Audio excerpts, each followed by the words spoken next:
come back to those nights, my horror night. Welcome to the last video store. I'm your host, Bud Hattenfield, and I'm here with my co-host, Colin Hattenfield. And this is the YouTube show where we recommend the good, the bad, and ugly of horror movies.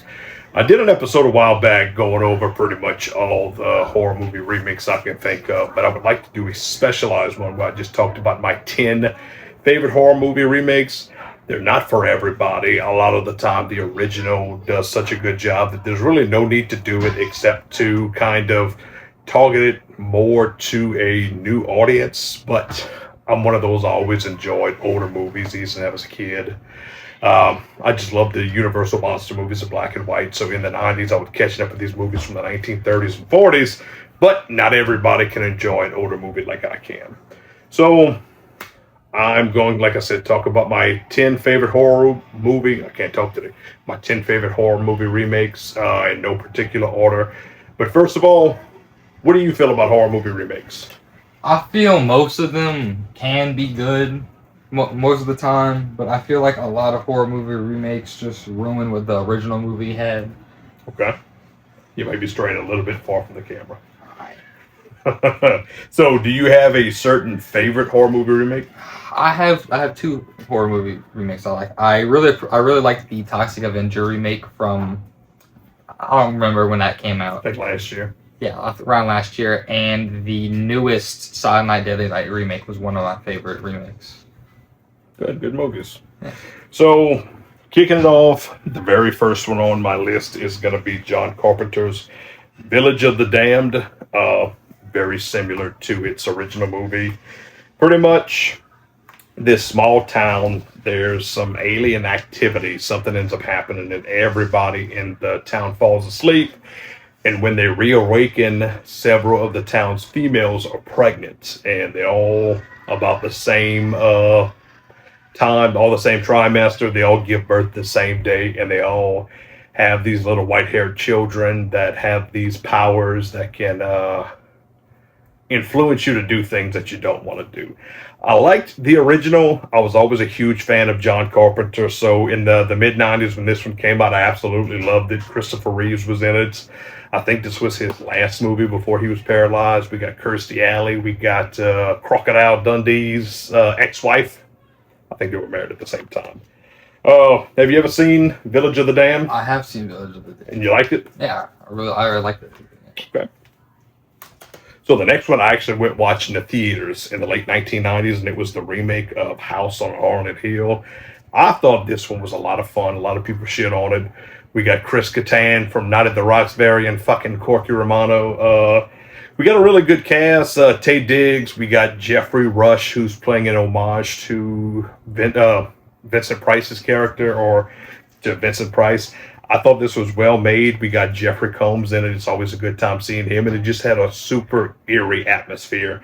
I feel the original one was more cheesier, but this one had a lot of spookiness to it, and especially in the mid-90s. And I rewatched it recently, and I think it still holds up. Have you ever seen House on Haunted Hill? I have not. You check one out. It's a good haunted house movie. All right. Next one. This one was from the early to mid-2000s, and it is it's the only Texas Chainsaw Massacre remake. The one that came out, I think, 2003. I really like this movie. I went to see this one in theaters as well. I was a huge Texas Chainsaw Massacre fan, so of course when this one came out, super excited. We got Brett Wagner, who was the original Leatherface. He ended up getting pulled from it, and he was replaced by the program's Andrew Bronowski. We're going to leave it at that, but both males portrayed good Leatherfaces. There was a lot of physicality. It changed a little bit more of it, but it captured that 70s vibe. And of course, we got R. Lee Ermey being the cinematic badass that he is. Have you ever seen the remake to this one? I have seen bits and pieces of it. I've never really finished it. Yeah, sit down and watch it. All right. So another one.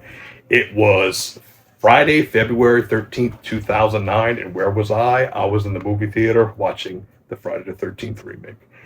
This is another one. People either love it or they hate it, but I really liked it. It was the last Friday the 13th movie we got, and it's been almost 17 years, and we're definitely due for another Friday the 13th movie. Derek Mears takes on the role as Jason Voorhees.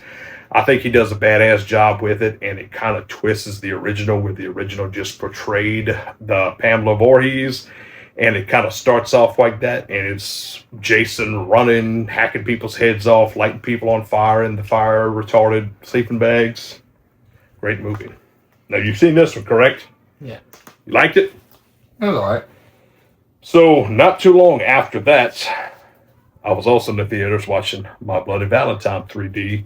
And again, I like this one as well. Friday the 13th had Jared Padalecki, who was Sam Winchester in Supernatural. And this one had his brother Dean. I can't think of his name off the top of my head.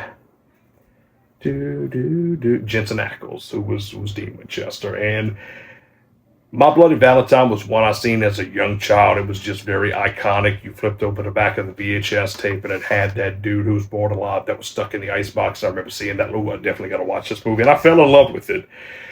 This one kind of twists a little bit of it.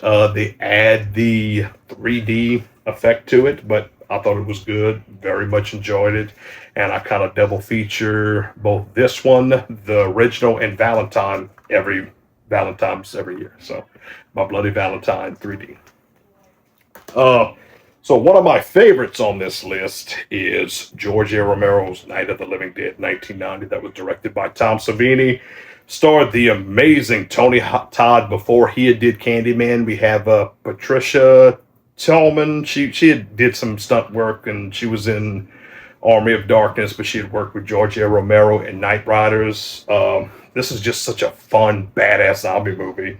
And my brother and I would watch this one constantly. We'd turn off the lights, we'd board up the windows, and we'd watch this. And this was definitely one of the best remakes, in my opinion.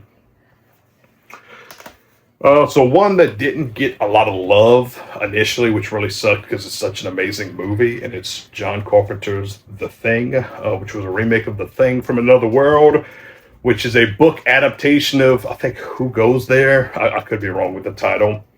But one of the best alien body horror movies ever made, and I don't understand why people didn't really care for it upon its initial release. I want to say 1982.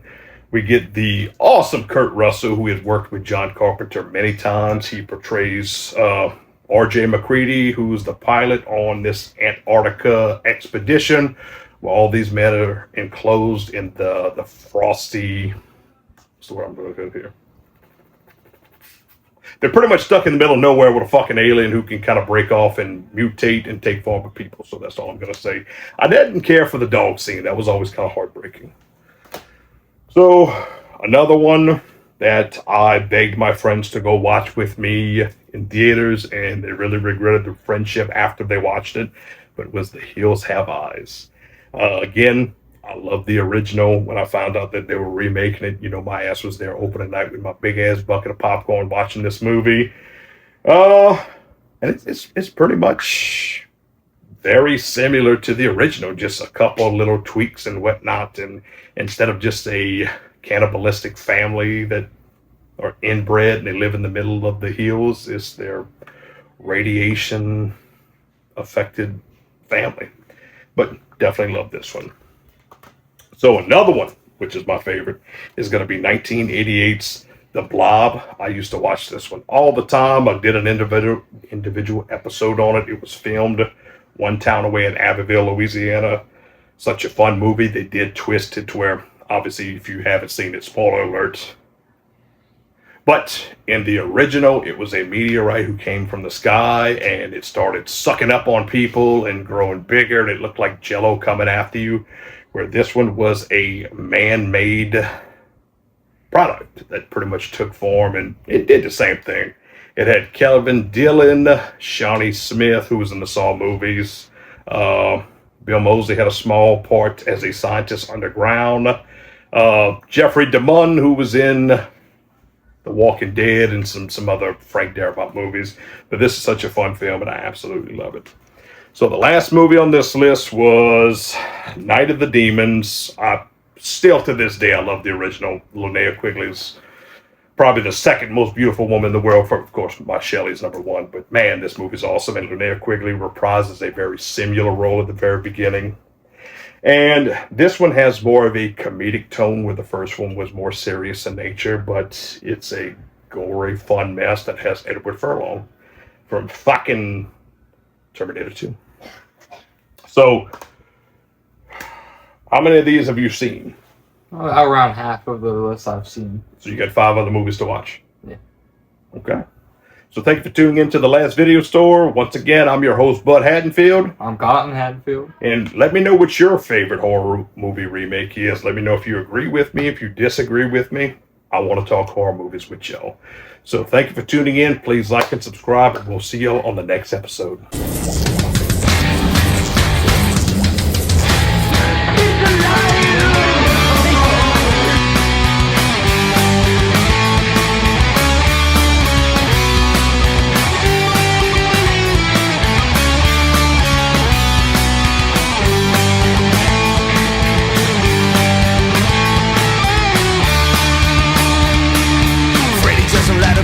Michael Myers are the heroes of my past. Now the media and he's lying. Chucky and the zombies now Olympic cemetery. So bring me back those. I wanna come back to those times when all movies were so scary.